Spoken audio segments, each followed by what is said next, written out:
আসসালামু আলাইকুম। আমরা একটি সিজনাল ফল, আর এই আমড়া দিয়েই আজ আমি আপনাদের তৈরি করে দেখাবো আমড়ার চাটনি। তবে আমড়ার এই চাটনি আমি সম্পূর্ণ ভিন্নভাবে তৈরি করব।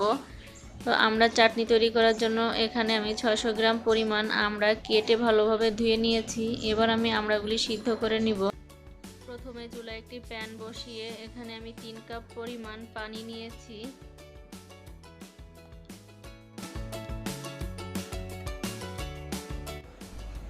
এখানে পানিটা ফুটে উঠেছে। এবার আমি আগে থেকে কেটে রাখা আমড়াগুলি দিয়ে দিচ্ছি। আর আমড়াগুলি আমি যখন ছুলেছি তখন খোসার নিচে যে সবুজাংশ আছে সেটা রেখে ছুলেছি, একদম ফেলে দেই নাই। আমড়ার এই সবুজাংশের কারণে এই চাটনিতে টক ভাবটা থাকবে।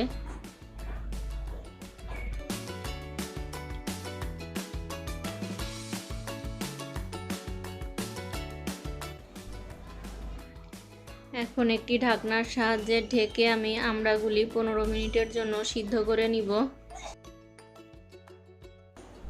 15 মিনিট পর ঢাকনা খুলে আমি এখানে আমড়াগুলি নেড়ে দিচ্ছি। আর আমার আমড়াটি সিদ্ধ হয়ে গিয়েছে।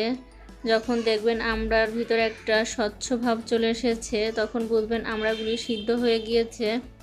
আর আমার আমড়াগুলি এখানে স্বচ্ছ হয়েছে। এখন একটি আমড়া আমি আপনাদের ভেঙে দেখাচ্ছি। তো দেখুন আমার আমড়াটি একদম সিদ্ধ হয়ে গিয়েছে। এখন সিদ্ধ করা আমড়াগুলি আমি একটি ব্লেন্ডার জগে নিয়ে সাথে কিছুটা পানি অ্যাড করে খুব ভালোভাবে ব্লেন্ড করে নিচ্ছি।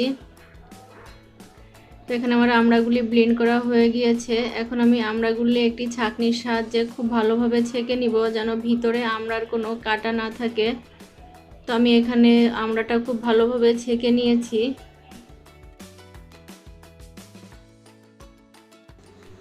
এখন আমড়াটিকে আমি বাগার দিয়ে নিব। তার জন্য চুলায় আবার একটি প্যান বসিয়ে 1 টেবিল চামচ পরিমাণ সয়াবিন তেল দিয়ে দিচ্ছি।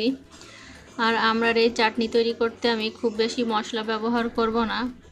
তো তেলটি গরম হয়ে যাওয়ার পর এখানে আমি 1/2 চা চামচ পরিমাণ রসুন বাটা এবং 1/2 চা চামচ পরিমাণ জিরে গুঁড়া দিয়ে দিচ্ছি। আপনারা চাইলে এখানে বাটা জিরেও ব্যবহার করতে পারেন। এখন আমি রসুন আর জিরা ভালোভাবে তেলের সঙ্গে ভেজে নিব।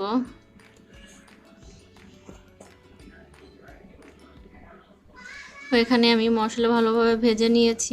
এবার ব্লেন্ড করে রাখা আমড়া দিয়ে ভালোভাবে মশলার সাথে মিশিয়ে নিচ্ছি। এখানে ভালোভাবে আমড়া মশলার সঙ্গে মিশিয়ে নিয়ে আমি 3 কাপ পরিমাণ নারকেলের দুধ অ্যাড করে দিচ্ছি। নারকেলের দুধ অ্যাড করার পর এখানে ভালোভাবে আমড়ার সঙ্গে মিশিয়ে নিতে হবে। তো আমি ভালোভাবে আমড়ার সঙ্গে মিশিয়ে নিয়েছি। এখন এখানে সামান্য পরিমাণ লবণ মিশিয়ে দিব। আর দিয়ে দিব 1/4 কাপ পরিমাণ চিনি। আর চিনি আপনারা চাইলে বাড়িয়ে বা কমিয়ে নিতে পারেন। আমি এখানে 1/4 কাপ পরিমাণ চিনি দিয়ে আবার ভালোভাবে মিশিয়ে নিব।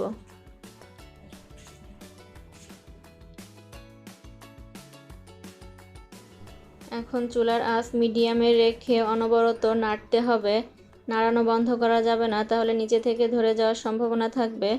তো এখানে আমার চাটনিটি দেখুন ঘন হয়ে এসেছে। আর আমার ঘনত্বটা ঠিক এরকম হবে। ঠান্ডা হয়ে যাওয়ার পর এটা আরও কিছুটা ঘন হয়ে যাবে। তো আমরা ঘনত্বটা যখন এই পর্যায়ে আসবে তখন চুলা থেকে নামিয়ে নিতে হবে।